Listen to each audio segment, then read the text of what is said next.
Ini masih tahap eh, ya. Kemudian nanti studi kelayakan akan dilanjutkan dengan master plan, ya. Kemudian dari studi kelayakan itu nanti dibuat apa dipakai jadi master program, ya. Kondisi saat ini ya tanah kosong, kondisi idealnya rumah sakit kelas C.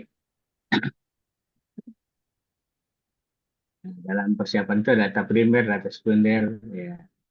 Eh, Kemudian dianalisis, ya. Lahannya seperti ini, ya.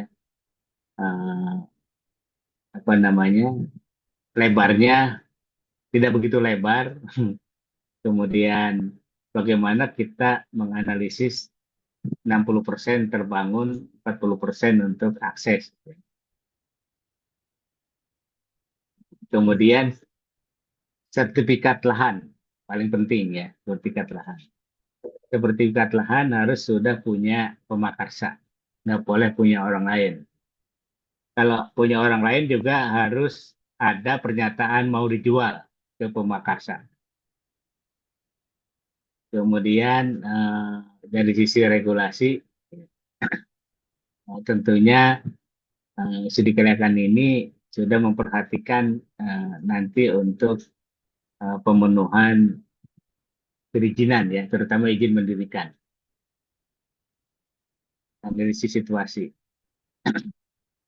Sama pakai Permenkes, pakai undang-undang kesehatan yang baru, kemudian pakai Permenkes 14 dan Permenkes 40. Kesosialisasi lokasi dengan RT RW, ya. Nah, lahannya seperti ini, ya. Kemudian eh,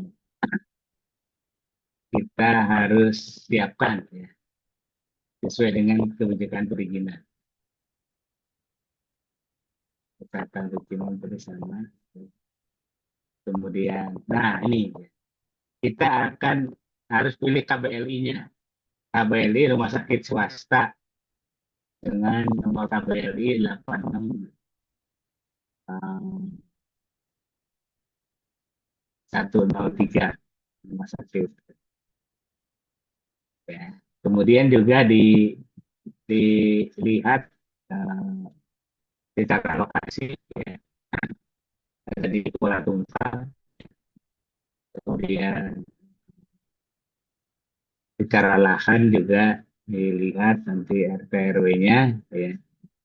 Kemudian secara geografi dan aset pasar, jumlah kilometer pertama 10 kilometer kedua dan 15 kilometer ketiga. Kebetulan pas di muara sungai, ya.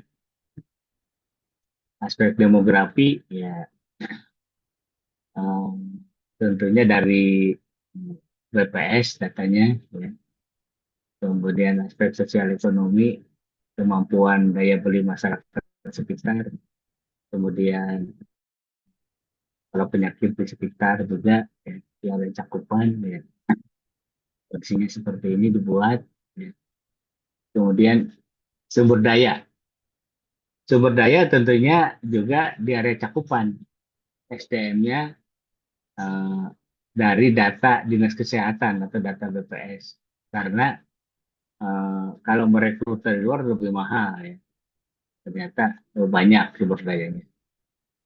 Angka kematian, angka kelahiran dan kesakitan, kemudian ketersediaan fasilitas. Nah ini, ketersediaan fasilitas ini juga untuk menghitung pasar dan pesaing, ya. Nah, ini. Jadi di situ ada rumah sakit umum, ya. Pemerintah ada dua, ya.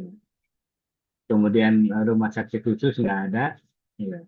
Kemudian klinik, puskesmas dan terusnya. Dari aspek pelayanan ini bisa digambarkan apakah rumah sakit umum yang ada itu bersaing, ya. Jadi kalau rumah sakit swasta kita ini bagus, malah bisa menyerap dari rumah sakit umum, gitu. Hanya barangkali tinggal dikaji secara pasar, eh, pelayanan apa yang ada di rumah sakit umum itu, nah, kemudian tidak usah diambil, kita ambil yang belum ada, sehingga nanti dari rumah sakit ini pasiennya ke kita. Kemudian untuk puskesmas, posyandu, klinik, dokter praktek itu tentunya pasar kita. Jadi dari sini dipakai untuk kajian pasar dan pesaing. Nah, peta sebaran rumah sakit juga dibuat. Jadi ada berapa eh, rumah sakit kelas C, rumah sakit kelas D, puskesmas dan seterusnya. Aspek internal. Jadi aspek internal itu nanti rumah sakitnya namanya rumah sakit anak tunggal, rencananya itu kelas C, tapi tahap pertama kelas D, dan pembangunannya nanti kelas C yang 204 itu. Jadi karena uh, dari hasil kajian pasar, akhirnya kapasitasnya 153 tempat tidur. Jadi rumah sakit kelas itu kan 100 sampai 200, tapi di sini hasil dari FDD jadi 153 tempat tidur. Tahap pertama 50 tempat tidur, tahap kedua 153 tempat tidur. Unggulannya kesehatan ibu anak, ya, kemudian pelayanan kesehatan eksekutif. Itu dari Pemakarsa didapat analisis permintaan. Jadi analisis permintaan ini tentunya sesuai dengan kondisi yang ada, kemudian dikaitkan dengan persyaratan yang ada. Jadi permintaan dari persyaratan yang ada. Lahannya seperti ini, ya. Kemudian nanti harus dihitung sepadan jalannya, ya, 15 meter, berarti 15 meter di depan nggak boleh dibangun, tapi boleh untuk parkir. Jadi lahan yang ada sekian, kemudian eh, dibangun nanti 60%, ya, yang 40% untuk akses sama parkir. Ya. Kemudian eh, ada ilustrasi kebutuhan tempat tidur di eh, adalah tahap awal, ya. 50 dulu baru 153. Dengan persentasenya ini sudah sesuai dengan PP 47, ya. Sesuai dengan PP 47. Kenapa? Ini untuk menggambarkan nanti program fungsinya diterjemahkan menjadi program ruang. Kemudian secara pedoman kelas C, 4 pelayanan dasar kita petakan. Ini pelayanan. Unggulannya tadi, ya, unggulannya Madya, pelayanan anak Madya, analisis kebutuhan. Ini dihitung, ya, tentang kebutuhan lahan. Kemudian apa namanya, kebutuhan tadi kan eh, program fungsi layanan diterjemahkan menjadi program ruang untuk mendapatkan RAB fisik. Kemudian untuk alkesnya juga dibuat. Jadi fisik berapa tuh? Kebutuhan SDM juga. Jadi rumah sakit kelas C dengan 153 tempat tidur, kebutuhan SDM-nya apa dipetakan. Ini sudah sesuai dengan PP 47. Organisasinya juga ada direktur dan direktur utama dan wadir. Analisis keuangan. Jadi untuk mendapatkan analisis keuangan, ya, kita harus mendapatkan total investasi. Tadi sesuai dengan metodologi. Kita setelah total investasi nanti akan ada drawdown pembiayaan. Nah, kemudian dibuat juga prediksi target kunjungan. Target kunjungan. Jadi buat juga asumsi-asumsi untuk pasien sama pendapatan. Buat asumsi ya, apakah pasien BPJS maupun dengan bukan BPJS ya.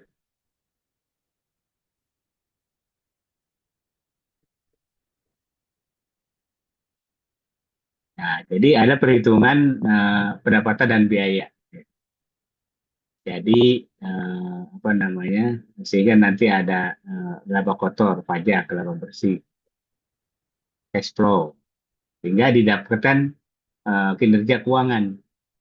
Break even point-nya 84 miliar, IRR-nya 13,37, kemudian NPV-nya 18,833, payback period-nya 7 tahun 4 bulan. Payback period itu standarnya range-nya adalah 6 sampai 11 tahun. Paling rendah 6 tahun, kalau 4 tahun, 3 tahun kan agak rasional ya. Kemudian sampai ke 11 bulan. Ini 7 tahun 4 bulan, jadi layak. Jadi secara finansial layak. Ini kesimpulan sarannya. Ini perhitungan satu tempat tidur untuk 1.000 pasien karena di daerah.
Sudah kelihatan?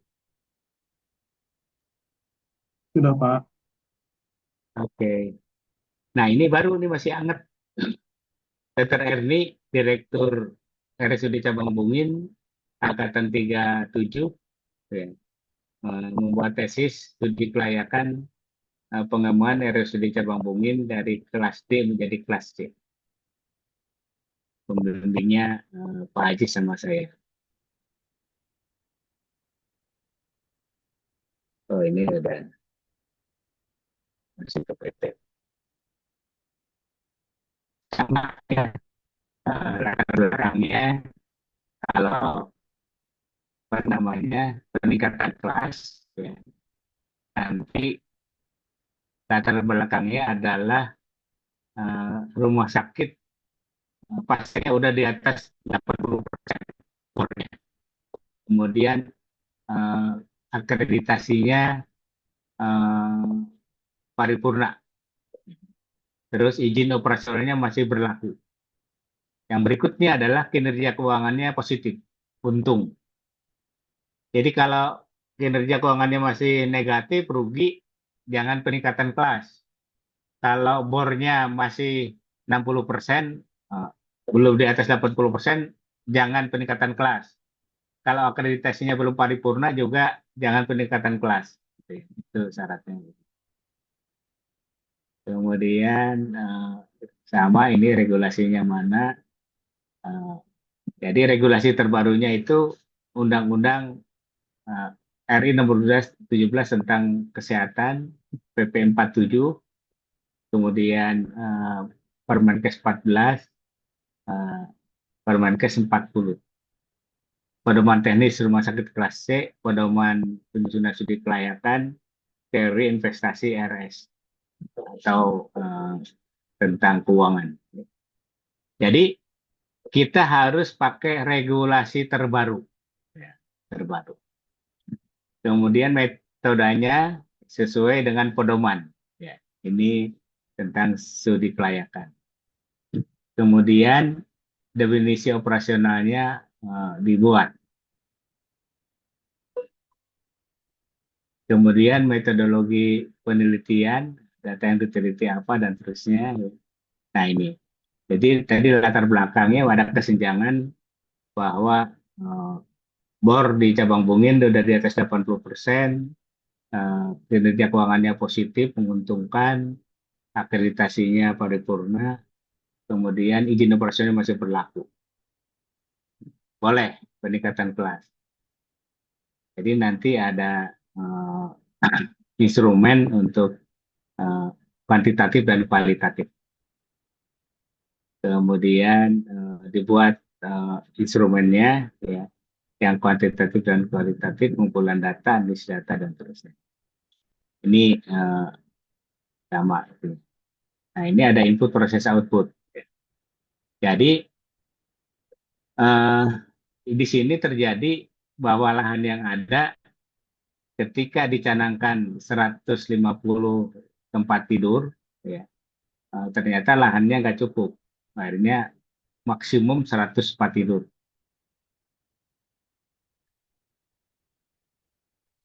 Ini proposalnya.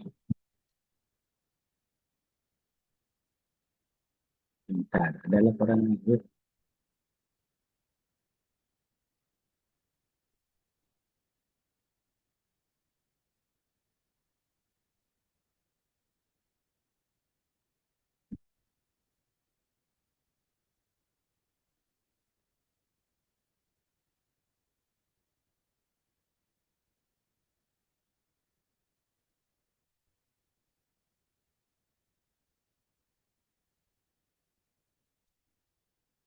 Ini proposal laporan.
Bentar ya.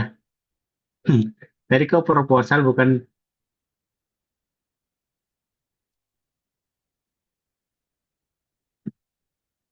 salah download.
Oke, yang harapan sehat aja deh. Udah kelihatan ya? Ya, Pak. Iya. Kalau yang dokter Eni tadi kan satu tempat tidur untuk 300 jiwa. Ini nanti karena AMDALnya itu harapan sehati, makanya efeknya harapan sehati. Jadi di sini pakai metodologinya eh, beda ya, tapi sama ini diterjemahkan dari eh, apa namanya pedoman ya. Ada latar belakang bahwa di apa latar belakangnya itu adalah eh,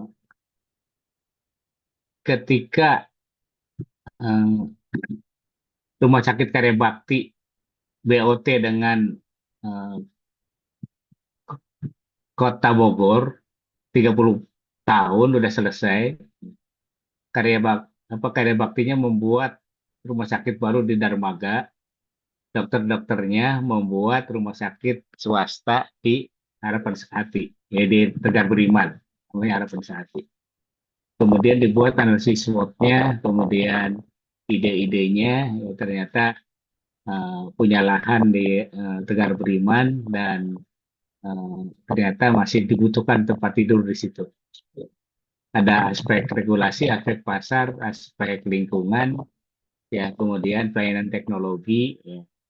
Kemudian ditentukan kelasnya kelas C, ya. Kemudian aspek organisasi dan manajemen, aspek SDM, aspek sarana prasarana. Jadi sarana prasarana belakangan. Nah, berapa tempat tidur sama sama kelas apa dulu, gitu. Baru nanti aspek keuangan, layak atau tidak layak. Kemudian dibuat program fungsi setiap layanan, kadar ruang, konsep layanan, konsep lain, artinya alat. Dibuat juga struktur arsitektur mekanikal elektrikalnya untuk building desainnya. Kemudian disepakati bahwa rumah sakitnya juga kelas C, operasional awalnya kelas D, ya, dengan 50 tempat tidur 100 sampai 200. Tapi studi kelayakannya, master plan, DED, dan lokal UPL-nya untuk 200 tempat tidur. Biar sekalian apa nih, terukur 200 tempat tidur ideal. Aspek hukum. Nah, ini. Untuk aspek hukum yang pertama, sesuai dengan eh, apa namanya perizinan bahwa pemakarsa harus membuat PT. Ya. Kemudian mana akte notarisnya, mana kumhamnya, siapa aja apa namanya yang mengampu di PT itu. Dalam ini komisarisnya siapa, direktur utama siapa, direktur eh, apa namanya umum operasional siapa, direktur pelayanan siapa, direktur umum keuangannya siapa. Ini kalau bisa sesuai dengan keahliannya. Ya.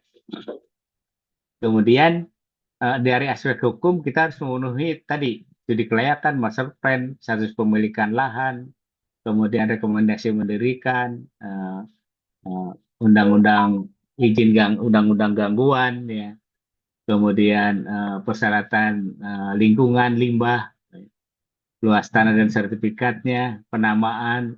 Nah, dulu masih IMB ya, IMB, eh, IPB penggunaan lahan, sekarang udah PBG, ya, sama penggunaan lahan. Terus yang berikutnya izin tempat usaha. Kemudian secara lahan masih punya pribadi, harus dibuat atas nama PT. Kemudian secara perizinan juga kita petakan apa namanya sesuai dengan kebijakan Pemda setempat. Nah ini rekomendasi Dinkes ini kan masih yang lama ya, kalau sekarang udah pakai sistem upload ya. Nah kemudian kelayakan aspek hukum. Tadi sudah kelayakan master plan apa dan terusnya terpenuhi belum terpenuhi, yang belum terpenuhi sanggup memenuhi gitu ya.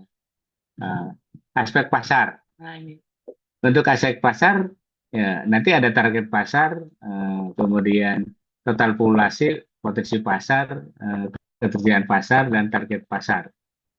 Nah ini dihitung ya. Di ternyata cakupan untuk 15 kilometer ketiga itu di sini mencakup Kabupaten Bogor, Kota Bogor, dan Kota Depok. Ya. Dengan jumlah penduduk, jumlah rumah sakit, jumlah tempat tidur, kemudian rasio penduduk terhadap rumah sakit, dan rasio penduduk terhadap tempat tidur. Nah, ini diukur nih. Itu untuk pertama, eh, 10 kilometer kedua dan 15 kilometer ketiga. Yang tadi itu mencakup eh, dua kota dan satu kabupaten. Nah, di ring 1, 15 km pertama itu ada dua rumah sakit. Ya, yang Sitama dan Cibinong. Plus Harapan Sehati nanti. Sitama, apakah pesaing? Oh, ternyata rumah sakitnya kecil, kelas D. Kita kelas C. Oh, RSUD Cibinong, memang udah kelas C, ya, menuju kelas B. Tapi bukan pesaing. Kalau rumah sakit Harapan Sehati nanti punya pembeda, layanannya beda, pasien di Cibinong bisa lari ke kita. Nah, kemudian di ring 2 ternyata ada eh, 5 rumah sakit. Ring 3 ada berapa nih? Totalnya jadi 16 rumah sakit. Nah, ini analisis aspek pasar. Mana yang jadi pesaing, mana yang menjadi mitra nantinya. Gitu. Kemudian ternyata masih dibutuhkan tempat tidur ya, setelah dihitung. Ini masih dengan eh, satu tempat tidur untuk 700 jiwa. Ya. Nah ini, jadi masih dibutuhkan. Kemudian aspek lingkungan, ini nanti dibuat UKL-UKL. Kemudian pelayanan dan teknologi. Nah, ini dibuat itunya program fungsinya, IGD-nya, triasenya berapa dan terusnya.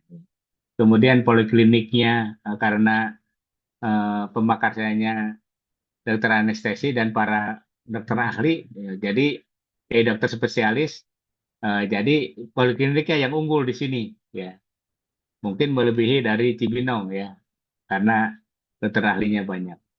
Terus ditentukan juga nih program fungsinya untuk VK-nya satu tempat tidur, kalanya 4, kemudian picu-nicunya. Dulu belum ada PP 47, jadi masih ada kelas 1, kelas 2, kelas 3. Kalau sekarang ada PP 47, KRIS plus, bukan KRIS. Ya. Nah, ini ditentukan ini program fungsinya. Organisasinya, eh, namanya kebutuhan sumber daya manusia. Itu dulu masih pakai Permenkes 56. Ya. Kemudian sampai ke eh, hospital by law, karena prasarananya. Nah, karena prasarannya itu tentunya sesuai dengan lahan. Lahan ini ternyata seperti intan, di mukanya sempit. Ya. Waktu itu kita tanya itu eh, gedung-gedung yang ada itu bisa dibeli nggak? Oh, ternyata nggak bisa. Akhirnya yang dibeli adalah yang kolam itu di belakang, yang di samping. Sehingga dibuat suatu ilustrasi 60% dibangun, 40% untuk akses sama parkir, sama penghijauan. Kemudian dari program fungsi tadi dibuatlah program ruang dan denah-denahnya. Ternyata untuk kelas C ini sampai 7 lantai. Nah ini rokanya 2. Jadi OK dengan CSST dengan ACU yang memerlukan barang steril, jadi ini satu lantai dibuat sistem sedemikian rupa. Ini juga dalam rangka mengantisipasi akreditasi. Jadi rawat inapnya ini dulu masih kelas 1, kelas 2, kelas 3. Kemudian, nah ini untuk AMDAL Lalin. Untuk AMDAL Lalin dibuat juga ilustrasinya. Ya. Kita harus antisipasi, karena ini nanti dipresentasikan di tata kota dan PUPR. Sehingga apa namanya didapatkanlah program ruang. Ya. Luasnya per pelayanan per lantai sedemikian rupa. Sehingga didapat biaya eh, investasinya dari gedung utama, laundry dan seterusnya ya, sampai ke pos jaga, sampai ke landscape, parkir dan seterusnya. Biayanya berapa? Didapat 37 miliar. Kemudian nah, akhirnya didapatlah suatu kelayakan lokasi, total lahan, kemudian eh, 7 lantai ternyata boleh terpenuhi 60% KDB-nya, ternyata kita hanya 43%, koefisien lantai bangunnya 3, kita hanya 12%. Jadi layak secara lahan dan fisik. Ya. Sekarang aspek keuangan. Ya. Jadi di aspek keuangan ini juga sama. Ada rencana pembiayaan sama prediksi pendapatan. Nah, ini prediksi pendapatan. Jadi ada asumsi-asumsi. Jadi asumsi pasien, volumenya kali tarif, jadi untuk prediksi pendapatan. Ya nanti juga dibuat proyeksi penerimaan dan proyeksi pembiayaan, kemudian eh, bunga karena swasta pinjem bank waktu itu itu juga punya dibuat juga proyeksi rugi labanya, proyeksi cash flow-nya, nah proyeksi neracanya, sehingga didapatkanlah eh, kinerja keuangan NPP-nya 22 miliar, kemudian IRR-nya 16,52, eh, efisiensi rasionya 1,43 dan PP bulatnya 6 tahun 6 bulan. Lebih cepat. Kesimpulan rekomendasinya. Ya. Jadi itu baru sidik layakan. Sekarang kita akan menginjak ke AMDAL-nya. Ke AMDAL.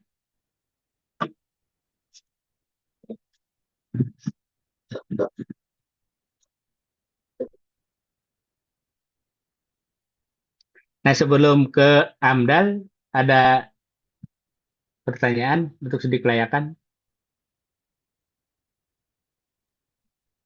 Izin Pak. Ya, silakan. Eh, saya punya beberapa pertanyaan ya. Ya, siap. Yang pertama, apa perbedaan antara pembangunan RS baru dan ekspansi RS yang sudah ada, Pak? Misalkan kenaikan kelas tadi. Kira-kira apa Hmm. saja perbedaannya gitu. Yang kedua, jika infrastruktur bangunan sudah ada dan DED sudah dimiliki, Pak. Nah, Hmm. misalkan rumah sakit tipe C mau ke B kan. Kami Hmm. misalkan sudah punya 200 sekitar 200 lebih tempat tidur dan DED sudah ada. Apakah harus disesuaikan lagi dengan DED baru yang sesuai dengan tipe bed? Bagaimana? Terus yang selanjutnya, kira-kira peran Kemenkes seperti apa Pak dalam proses verifikasi atau penilaian kenaikan tipe RS untuk tipe C ke B itu? Terima Ya, kasih. ya. Tipe C ke B. Tadi pertama syaratnya adalah apakah tipe C itu bornya udah di atas 80? Udah ya? Sudah, Udah. Udah akreditasi paripurna. sudah Pak. Udah. Izin operasionalnya masih berlaku. Masih Ya. Terus kinerja keuangannya positif. Untung. positif. Oke. Boleh. Jadi rumah sakit Anda layak untuk menjadi kelas B.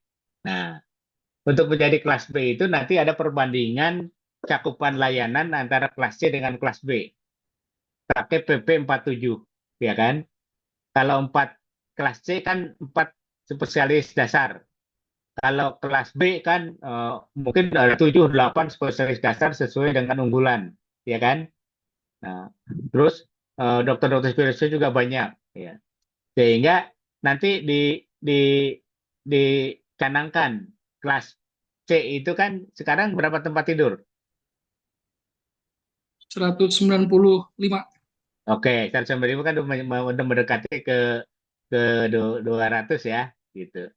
Tapi Jadi realitanya, izin Pak, realitanya lebih dari 200, mungkin hampir 250. oke, jadi secara tempat tidur sesuai dengan PP 47 kelas B itu kan 200 kan minimal sampai 250 ya. kelas A 250 minimal sampai ke atas, gitu kan. Jadi secara tempat tidur rumah sakit Anda udah kelas B, tapi dokter spesialisnya sudah kelas B belum. Nah, ya. Jadi nanti subspesialisnya untuk kelas B itu apa saja. Kemudian nanti dibuatlah program fungsi tadi, layanan kelas B. Ya. Unggulannya apa? Kalau kelas B kan kita ngambil 10 pelayanan unggulan yang dicanangkan oleh Kemenkes, ya. Umpamanya kanker eh, jantung, stroke, urinefro, ibu anak, dan terusnya ya, gitu. Nah, itu semua kan jadi program fungsi, diterjemahkan menjadi program ruang, ya kan? Kemudian nanti baru berarti ada tadi eh, kondisi sekarang kelas C dengan di atas 204 tidur, tapi pelayanannya untuk bla bla bla. Nanti kelas B juga nanti dicanangkan. Di situ ada kesenjangan kan perlu pengembangan fisik tentunya ya, perlu pengembangan SDM, ya, perlu pengembangan biaya juga. Ya. Jadi di, dibuat seperti yang tadi Dokter Erni dari kelas D ke kelas C. Ya. Tadi saya eh, download yang masih proposal, tapi ada yang seminar akhir. Nanti saya kasih ya, yang seminar akhir. Nah, dari situ baru dibuat master plan-nya tadi, ya kan? Gitu. Dibuat master plan-nya. Setelah dibuat master plan-nya baru tadi akan ada apa namanya eh, total pembiayaan.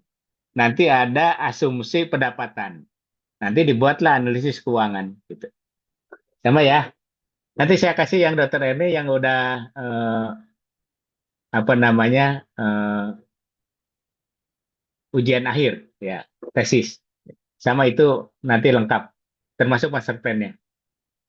Jadi ini karena mau bahas UKL UPL, saya tadi sampaikan dulu studi kelayakannya harapan Sati.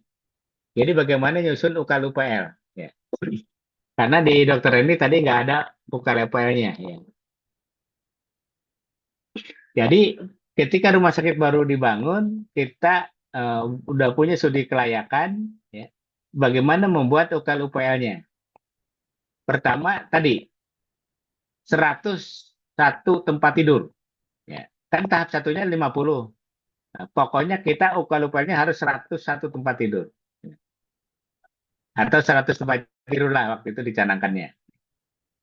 Pak, kata ini 200. Ya, nanti bisa jadi 200. Ya. Kemudian dasar hukumnya apa? Ini harus pakai yang terbaru. Ya. Ya.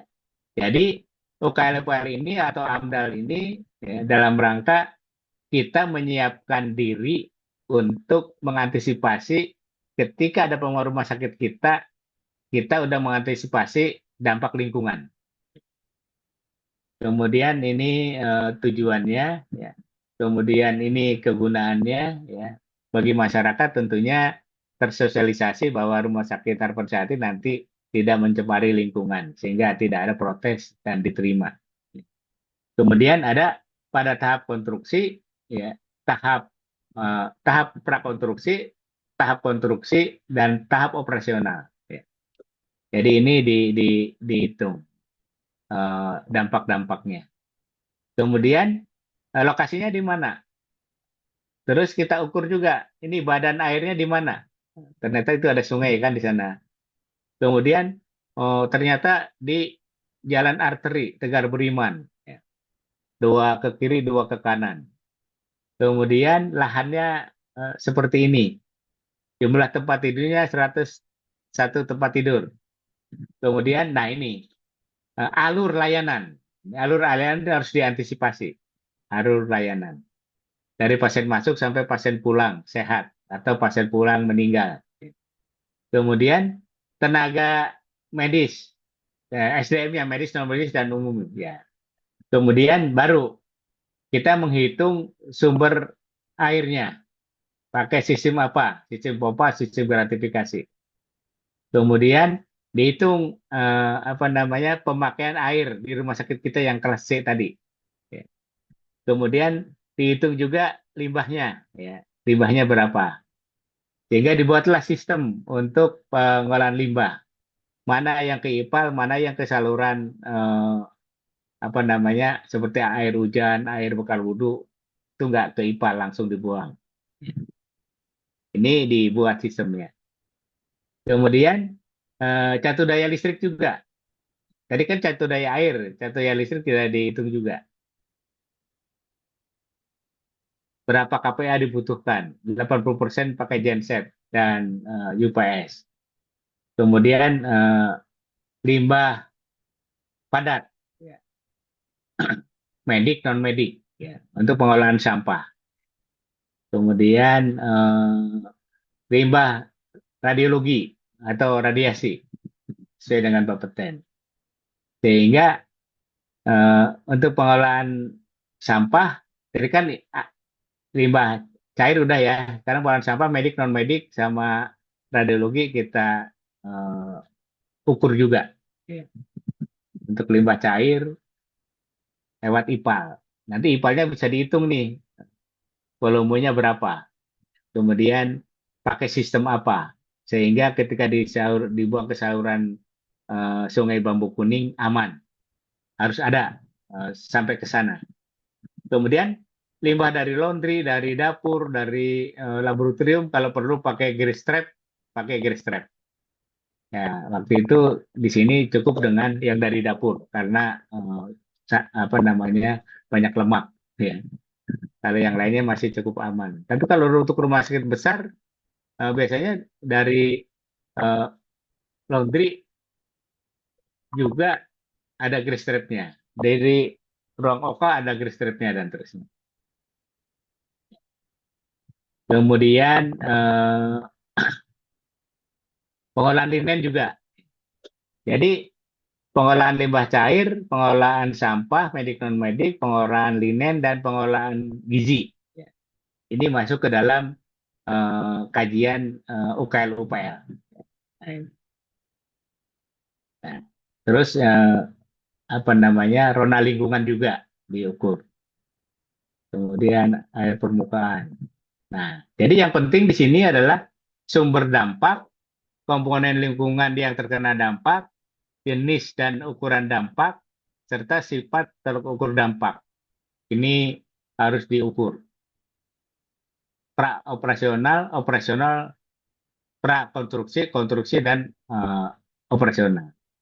Nah, yang berikutnya adalah uh, tadi kan UKL, sekarang UPL. Bagaimana pengelolaannya?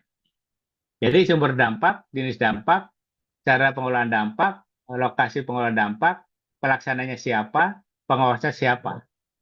Sehingga sesuai dengan skema UKL UPL bahwa pemakarsa udah memperhatikan ini sehingga dianggap cukup memadai punya rencana pengelolaan apa namanya risiko yang mencemari lingkungan. Jadi ini pada tahap prakonstruksi, konstruksi dan operasional. Ya. Jadi ini untuk UKL UPL secara apa namanya pengalaman empirik di sana disusun, dipresentasikan di dinas lingkungan, kemudian mengundang dari berbagai eh, stakeholder termasuk masyarakat sehingga disepakati bahwa UKL UPL-nya Pemakarsa RS Harapan Sehati dianggap memadai dan mendapat rekomendasi dari dinas lingkungan. Sekaligus untuk sosialisasi kepada masyarakat. Oh, berarti masyarakat sudah mengerti dan bisa menerima. Ini untuk UKL UPL.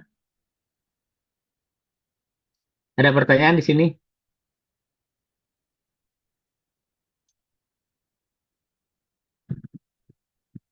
Jadi nanti yang studi kelayakannya peningkatan kelas D menjadi kelas C untuk cabang mungkin saya kasih yang final ya. Baik, Pak. Izin nanya Pak, Iya, boleh, siap. terkait studi kelayakan tadi itu kan jika ter, untuk kondisi saat ini Pak ya terkategori rumah sakit tipe A, B, C atau D Pak. Hmm, Cuman kan dalam waktu dekat ini ada kemungkinan kategori rumah sakit itu berubah menjadi dasar, madya, eh, eh, dasar, madya, utama. utama dan paripurna Pak. Apakah itu akan mempengaruhi proses yang berjalan Pak ya?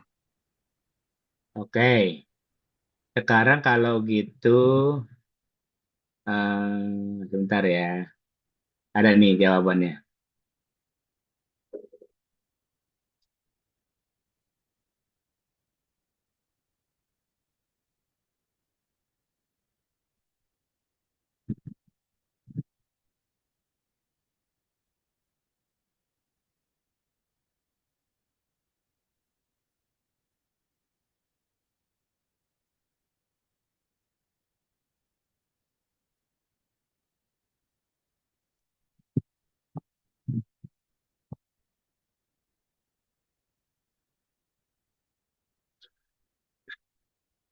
Oke ya.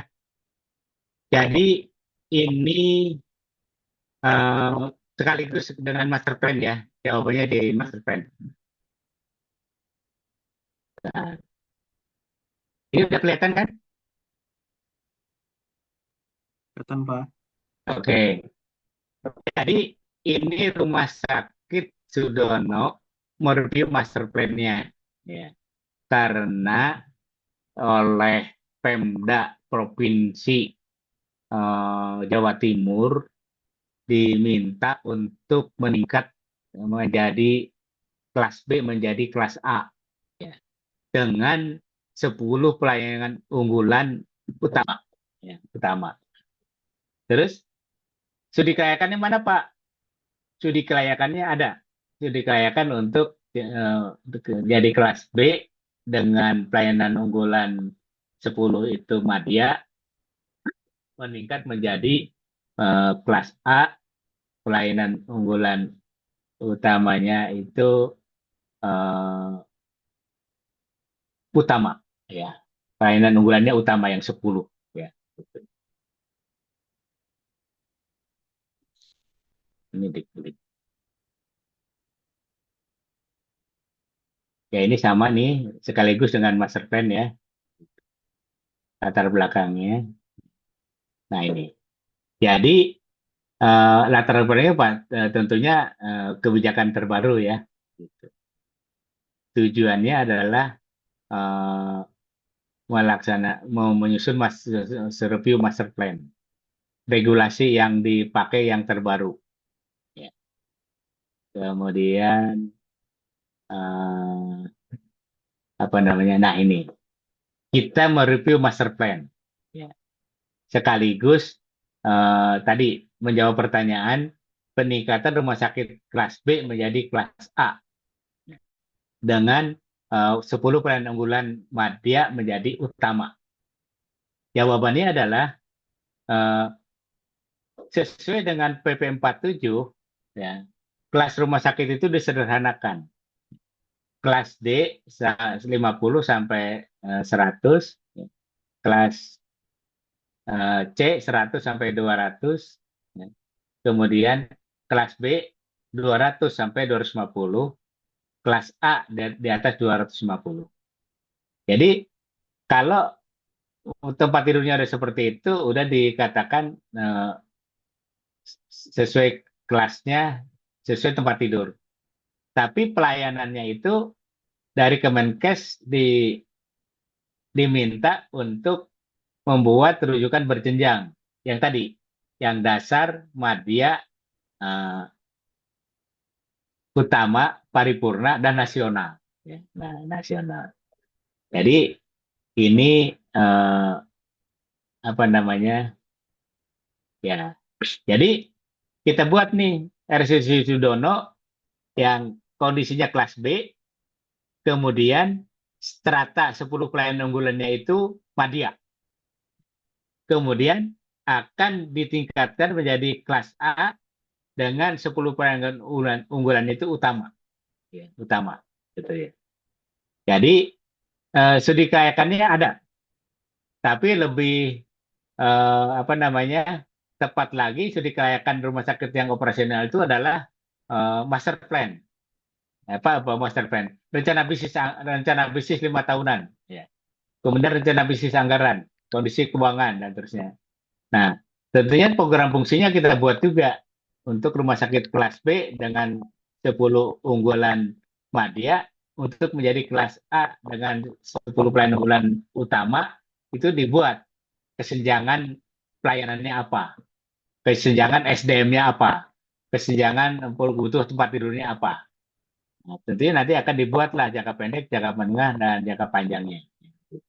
Kemudian rancangan A, rancangan B, rancangan C. Kemudian dibuat juga metodologi penyusunan master plan-nya sesuai dengan pedoman master plan. Ini sekaligus ya ini. Kemudian kondisi lahannya. Kondisi lahannya dihitung. Oh, ternyata lahannya crowded ya. Apa namanya? Di dalam lahan itu masih banyak lahan punya orang lain. Ya. Kemudian secara geografi ya, secara demografi juga diukur nih untuk Jawa Timur ya, karena di Jawa Timur kan. Jadi kelas A yang ada di Jawa Timur itu Sutomo yang utama. Kemudian eh, di Malang ya, di Malang. Kemudian yang di Madiun diminta untuk menjadi kelas A di zona barat. Ya begitu. Nah ini dalam rangka itu. Ini ada ordernya. Kemudian dihitung juga nih di daerah cakupan Madiun ada berapa rumah sakit. Ya, kondisinya demikian. Kemudian diukur juga ya apa namanya kondisi jumlah penduduknya untuk demografi. Kemudian dipetakan juga secara geografi. Nah ini. Terus kecenderungan. Nah ini. Kemudian dihitung juga untuk 25 tahun ke depan bagaimana perkembangannya. Sebab kalau RSUD Madiun, iya mau jadi kelas A, berarti berapa tahun di situ ada minimal 3 rumah sakit kelas B sebagai di zona barat untuk merujuk ke Madiun yang kelas A tadi. Ya. Kemudian secara lokasi, ya ternyata ini site plan-nya banyak lahan-lahan yang masih apa namanya bukan milik RSUD Madiun atau Pemda Provinsi Jatim. Ya. Nah, dipetakan. Ya. Jadi ini eh, idealnya di di area jalan ini eh, semua. Ya. Ini juga secara geografi diukur juga nih untuk eh, apa namanya akses-akses terhadap merujuk ke Sudono ya, ke Sudono. Nah ini 5 kilometer pertama, 10 kilometer kedua, 15 kilometer ketiga diukur. Ya. Kemudian eh, secara zoning juga dibuat, ya begitu. Nah ini proyek nyata nih yang kita buat.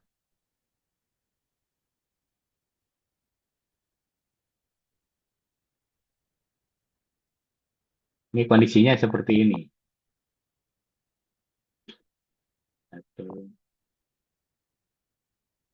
Nah, struktur organisasinya juga pasti berubah kan?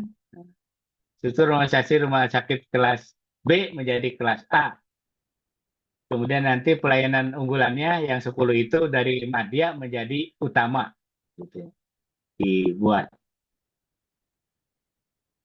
Nah, sehingga lahan-lahan yang bukan milik Sudono kita anjurkan jadi milik Sudono. Karena secara akreditasi kan kita harus punya pagar yang jelas ya.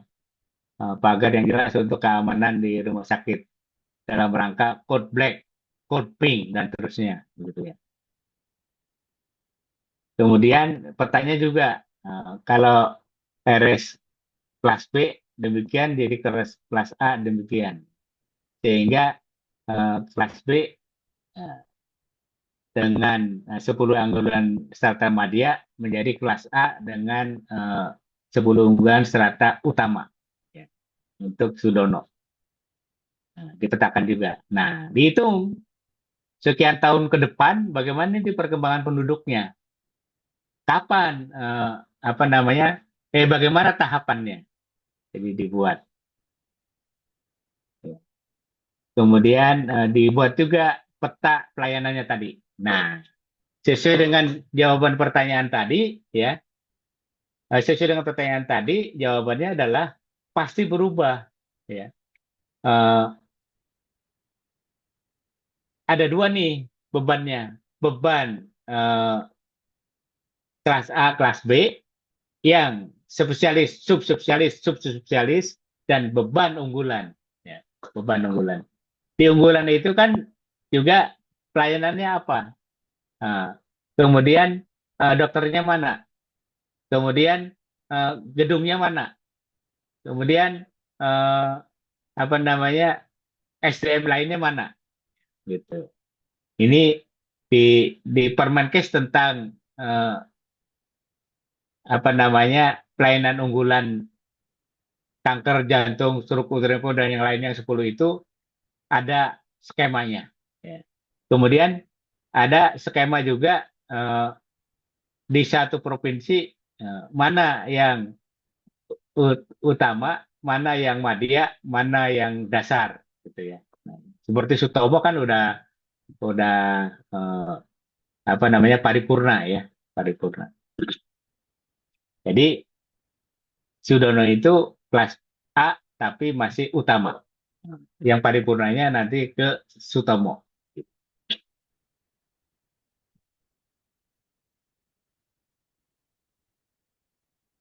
Kita memang waktunya agak singkat ya, jadi eh, makanya pakai sistem collaborative learning. Jadi nanti teman-teman akan dibagi 5 kelompok, bahas apa namanya, eh, 5 jenis dari studi kelayakan, master plan, UKL, master plan anak pendidik, sama DED.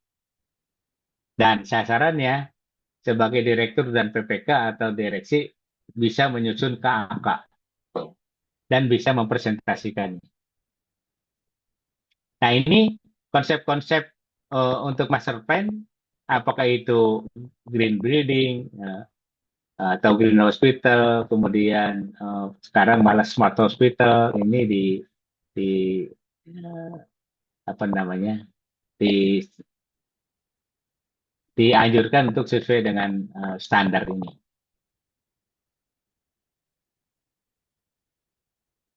Ya, termasuk kan di situ juga nanti akan ada eh, kanker center, eh, jantung terpadu, ya, kemudian eh, stroke, urinepro, ya, ibu anak, dan terusnya.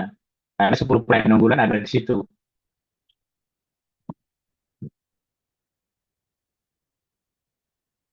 Nah, ini pedoman dari master plan untuk zoning. Ya. Jadi rumah sakit itu minimal ada 3 akses utama. Akses untuk eh, apa namanya, IGD, aspek untuk pelayanan utama ke poliklinik sama rawat inap, dan akses untuk utility. Ya. Dan bagaimana pengembangannya? Ke atas, ke samping. Ya. Kalau di sini ke samping. Terus yang berikutnya nih, ya, dalam rangka aspak, bagaimana ini sarana prasarana alatnya harus diukur. Bagaimana ini zoningnya? Ini zoningnya harus diatur juga. Nah, dalam rangka itu akhirnya diatur eh, rencana master plan-nya untuk ke depan dalam rangka Rumah Sakit Sudono kelas A dengan 10 pelayanan unggulan utama. Nah, dibuatlah zoningnya. Nah, ini. Kemudian akhirnya rumah sakit yang existing-nya seperti itu menjadi sekian. Jadi ini sekaligus menjawab eh, Rumah Sakit Sudono kelas B dengan 10 pelayanan unggulan Madya menjadi Rumah Sakit Sudono kelas A dengan 10 pelayanan unggulan utama. Berubah pasti ya, berubah. Termasuk zoningnya.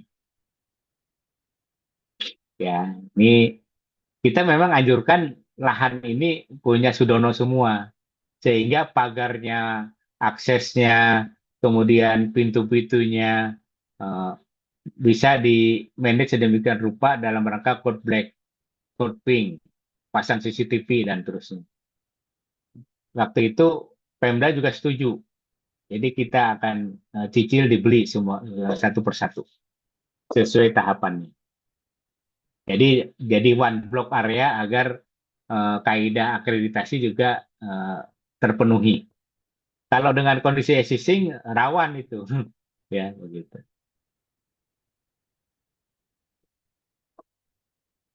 Oke, jadi seperti ini. Jadi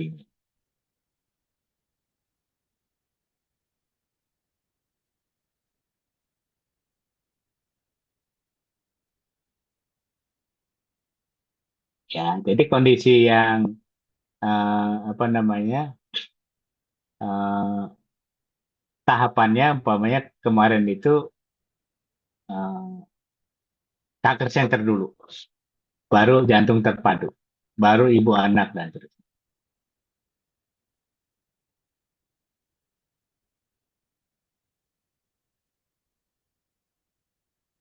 Ini baru master plan. Kalau yang DED, ya eh, kemarin itu pertemuan kedua kita contohkan pembangunan rumah sakit eh, Rengas Dengklok ya, itu DED itu.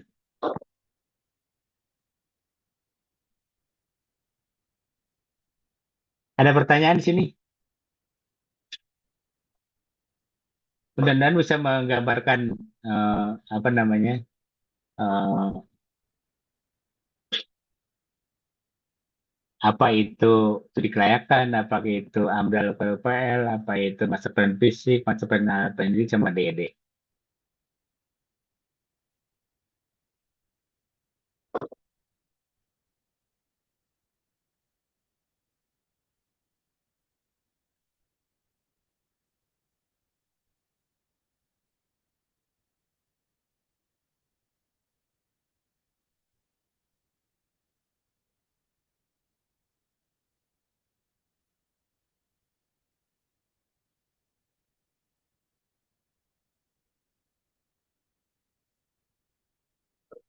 Sekarang tentang alat medik.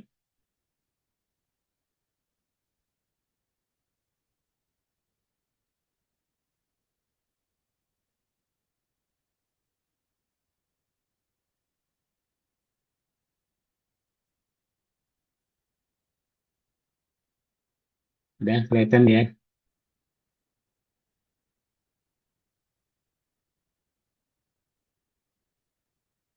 Ini tentang alat medik ini nanti karena waktunya udah singkat baca ya. Pokoknya eh, bagaimana eh, jumlah jenis alatnya itu didapatkan. Kemudian nanti ada kebutuhan preinstalasinya, kebutuhan RAB-nya, kebutuhan tahapannya juga.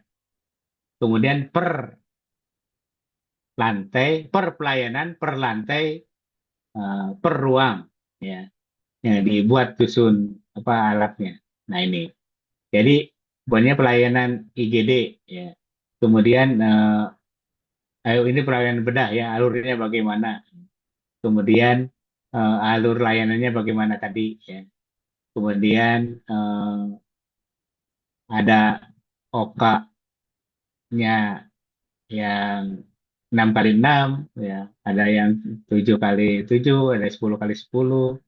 Kemudian ini ada standarnya. Nah, jumlah jenis alat itu per pelayanan dibuat.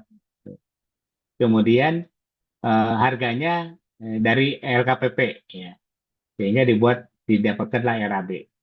Nah, yang paling penting adalah bagaimana ini cara pemasangannya. Ya. Nah, kemudian perlu kebutuhan prainstalasinya. Ya.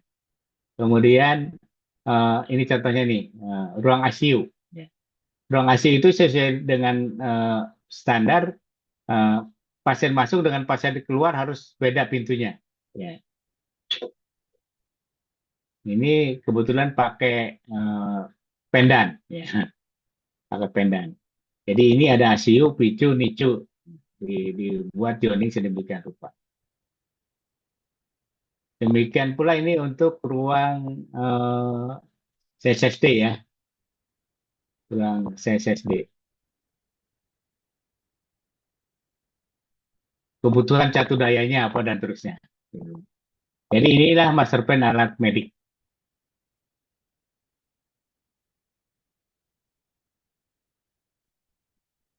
Ada pertanyaan?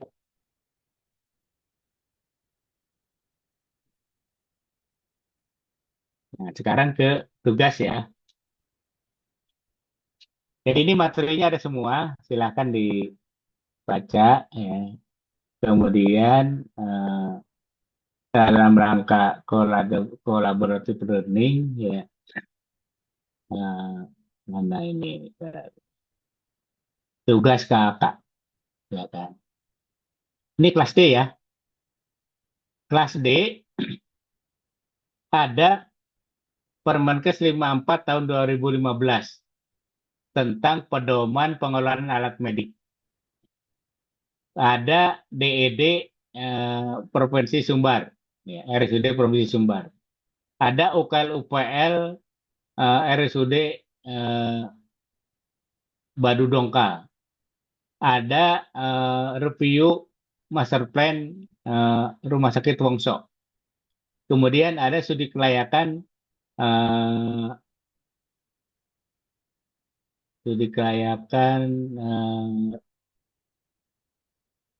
dan review master plan, ya, gitu.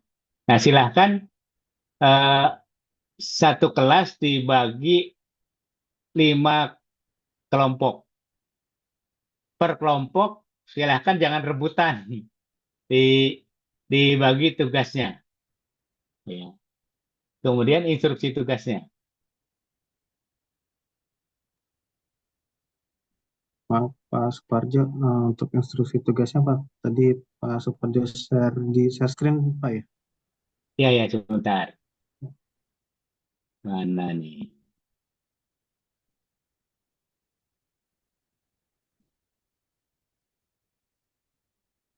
Oke.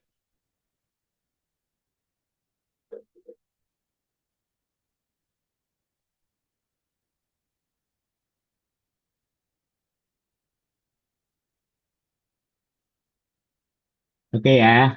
Kelihatan, ya? Udah? Kelihatan Pak. Instruksi tugasnya, setiap kelas diberi tugas 5 topik. KK perencanaan maupun pedoman RS. Silahkan bagi rata mahasiswa dalam 5 kelompok. Jadi kalau ada 5 sudah jadi direktur, jangan berkumpul dalam satu kelompok.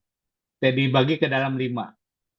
Kemudian kalau ada 5 yang masih internship, jangan berkumpul menjadi satu kelompok. Silakan dibagi ke dalam 5 itu. Jadi antara yang udah jadi direktur, yang udah jadi manajer, yang udah jadi wadir, yang masih jadi internship belum bekerja, silakan dibagi ke dalam 5 kelompok rata. Ya. Kemudian silahkan pilih judul KK tadi dalam 5 kelompok. Ya. Oh, ini 6 ya, 5 ya. Masih 5 nih salah. Ini kelas kelas sebelumnya kelas 3, 8, 6 kelompok. Ini sekarang 5 aja. Susun anggota kelompok terdiri dari nanti dalam kelompok itu siapa ketuanya, siapa sekretarisnya, siapa penyajinya, dan siapa anggotanya. buat ringkasan KAK perencanaan dan pedoman tadi. Ya, sesuai dengan sistematikanya. Ya. Kemudian disucikan dalam kelompok tanggapan terhadap KAK tadi. Meliputi substansi, update regulasi, tenaga ahli yang dibutuhkan, output, dan hal yang untuk penyempurnaannya. Judulnya dirubah menjadi umpamanya studi kelayakan rumah sakit kelas 39 D ya, 39D. Rumah sakit X juga boleh lah. Kalau bisa 39D lah ya gitu. Judulnya dirubah, diketik ulang. Kumpulkan hasil pekerjaan tugas kakak ini ya ya berupa jangan PDF ya. Kemudian berupa PPT juga. Nanti di pertemuan keempat, 1 jam pertama kita akan pleno. Masing-masing kelompok presentasi dan ditanggapi sama yang lain. Makin sempurna. Setelah final sempurna, nanti silakan bagi. Semua mahasiswa dapat. Ya. Hasil pleno dibagikan ke seluruh mahasiswa 39. Jadi nanti kelas 39A akan mendapat dari kelas B, C, D. 39D akan dapat dari A, B, C. Ya, untuk kakak-kakak ini. Ya. Selamat mengerjakan tugas tersebut sampai pertemuan berikut. Ada yang seminggu, ada yang lebih lama. Ya. Pertemuan berikut keempat kan sudah kisi-kisi UTS sama pleno. Ya. Mungkin 1 jam pertama mungkin presentasi pleno. Ada pertanyaan? Maaf, izin konfirmasi Pak. Jadi Ya, dikumpulkan tugas ini H-1 sebelum teman selanjutnya Pak ya? ya betul. Mudah-mudahan waktunya cukup dan silakan diskusi di kelompoknya. Ya, siapa ketuanya, siapa sekretarisnya, siapa penyajinya, nanti sisanya adalah jadi anggota. Jadi nanti di sini ada 4 kali 5, berarti teman-teman per mahasiswa akan mendapat 20 KK dan 20 pedoman. Ini kan di sini kebetulan ada pedoman tentang tadi Permenkes nomor 5 tentang pengelolaan alkes. Silakan dibuat eh, ringkasannya, dibuat juga PPT-nya. Cukup? Mungkin nanti saya konfirmasi judul kakaknya Pak ya. Masih Oh belum. iya, boleh. Ya, Jadi kalau dalam pengerjaan kelompok mau konsul ke saya, boleh, boleh. Yang penting kerjanya menjadi bagus dan bermanfaat, gitu ya. Jadi ini ketika saya jadi dosen UI juga waktu itu di Teknik Biomedika, eh, ini namanya collaborative learning. Dalam waktu yang singkat, ya, dikasih tugas untuk mengerjakan proyek-proyek per kelompok. Nanti ada diskusi kelompok, ada diskusi panel. Ketika diskusi kelompok masing-masing menyempurnakan dalam kelompok, kemudian ketika diskusi panel disempurnakan oleh kelompok lain. Ya, untuk 39D nanti eh, kelompok 1 presentasi, kelompok 2, 3, 4, 5 ngasih masukan sehingga menjadi sempurna. Silakan sempurnakan, nanti di kelompok ini dibagi semua mahasiswa mendapat 5 KAK ini. Mudah-mudahan bermanfaat. Di kelas-kelas yang lalu sangat senang dan bermanfaat. Tapi nanti hasilnya jangan yang PDF ya, pakai yang Word sama PPT, biar bisa diedit. Nanti kalau umpamanya teman-teman mau kembangkan untuk kerja juga bisa diedit kan, bisa diedit. Contoh tadi Permenkes 15 tentang pengelolaan alkes itu nanti bisa diedit. Cukup? Ada pertanyaan lagi? jadi judul kakaknya dari folder yang kemarin Pak Suparjo share itu Pak ya? Iya, betul. Itu kan Dari folder masing-masing. kalau saya lihat kan di foldernya itu ada tugas kajian KK kelas 39A, B, C, D, Pak ya. Ya, ambil yang D. Ambil yang D aja. Ya, yang D ada, yang D Oh, ada. Tapi kalau mau download untuk apa namanya pegangan boleh.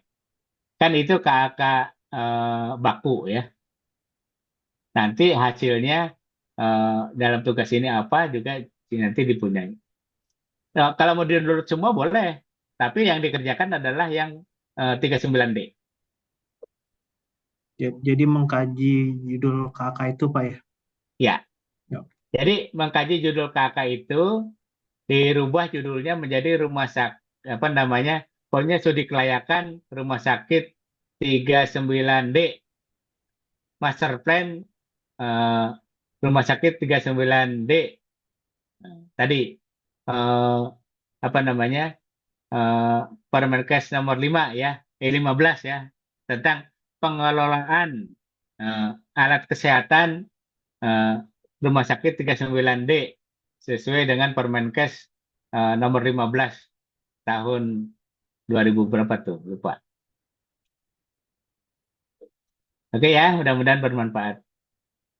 Ini juga dalam rangka solusi waktunya singkat, tapi eh, kita bisa mempelajari cakupan yang banyak, gitu, sebanyak-banyaknya.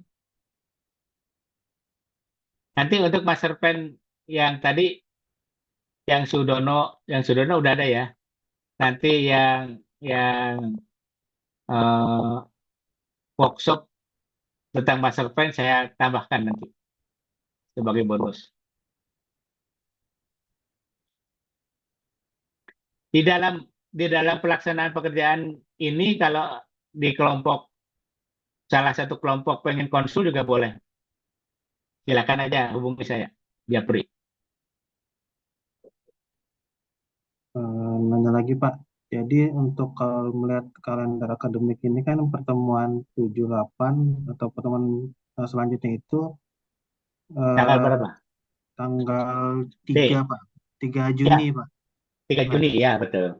Sampai ke 3 Juni mudah-mudahan bagus. Selama sampai 3 Juni, kalau mau ada konsul juga boleh. jadi itu Ya, sekalian UTS atau gimana, Pak, maksudnya, Pak? iya. Jam pertama eh, atau 2 jam itu kita pleno. Kemudian mungkin setengah jam terakhir eh, saya kasih kisi-kisi untuk UTS. Oh, Jadi nanti ada soal UTS, kita bahas kisi-kisi. Jadi 2 jam pertemuan itu untuk eh, pleno sama untuk menyampaikan UTS sama kisi-kisinya. Dikumpulkan seminggu kemudian UTS-nya. UTS seminggu setelahnya, Pak ya? Ya, betul. Dikumpul. Ya, Baik, Pak. Terima kasih, Pak. mudah-mudahan bermanfaat. Tapi materinya baca semua ya. Nanti saya kasih materi lagi. Tapi kalau mau minta lagi, Pak, saya minta dong materi ini yang terbaru, boleh. Ya.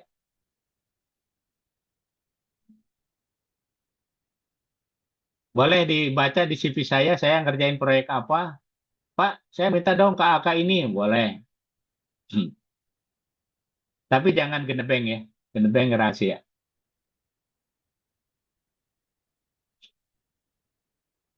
Ada lagi? Pak Masri, Pak Masri Siombing. Kelihatannya mau tanya nih sampai pegang kepala. Jelas Sudah ya? Pak, Jelas ya? jelas-jelas Pak. Iya, mudah-mudahan bermanfaat. Jadi ini saya praktekkan di UI waktu itu ada istilah collaborative learning. Masing-masing kelompok dikasih tugas, kemudian ada diskusi kelompok, kemudian nanti ada pleno, saling menyempurnakan. Setelah hasil dari tugas ini dibagikan ke semua mahasiswa. Ini kan baru 5. Nanti eh, apa namanya 4 kali 5 kan 20. Jadi nanti teman-teman akan dapat 20 KAK. hasil diskusi. KK mentahnya boleh di download ya, untuk ngasih eh, koreksi ke kelas lain nanti. Cukup. Ini yang nomor 3 itu masih 6 kelompok, harusnya 5 ya. Saya lupa. Karena kemarin di kelas 38 saya bikin 6 kelompok. 6 kali A, B, C, D, E, F, G kali 8. 6 kali 8 berapa tuh? 48 kakak.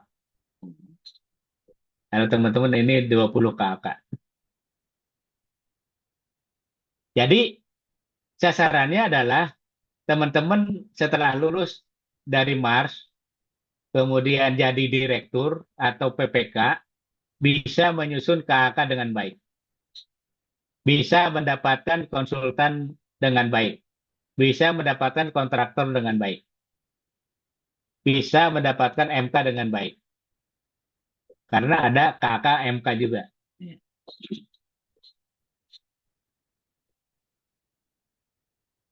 Cukup?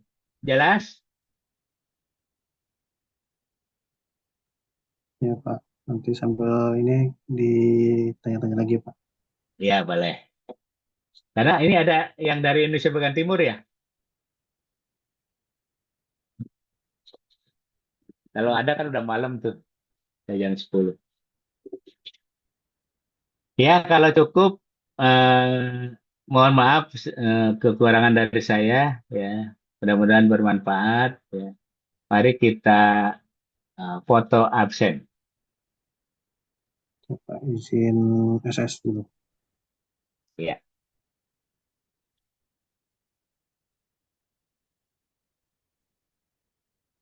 hitung ya. 4, 3, 2, 1, sate.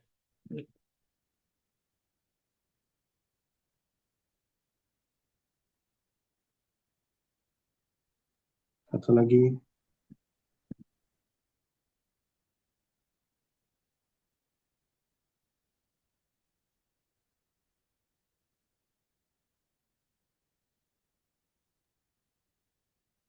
Ya sudah. Ya, terima kasih atas semangatnya kuliah. Mohon maaf kekurangan dari saya. Mudah-mudahan bermanfaat. Sampai ketemu di pertemuan berikut. Ya, tentunya UTS ya. UTS. Nanti soal UTS-nya juga apa namanya? Yang aplikatif. Izin izin live ya. Ya, kasih banyak Pak. Assalam, ya, assalamualaikum warahmatullahi wabarakatuh. Selamat malam. Waalaikumsalam, Waalaikumsalam. Pak. Terima kasih, Pak. Kak. Kasih Terima Pak. kasih, Pak. Ya, Kasih, Pak. sama-sama izin live.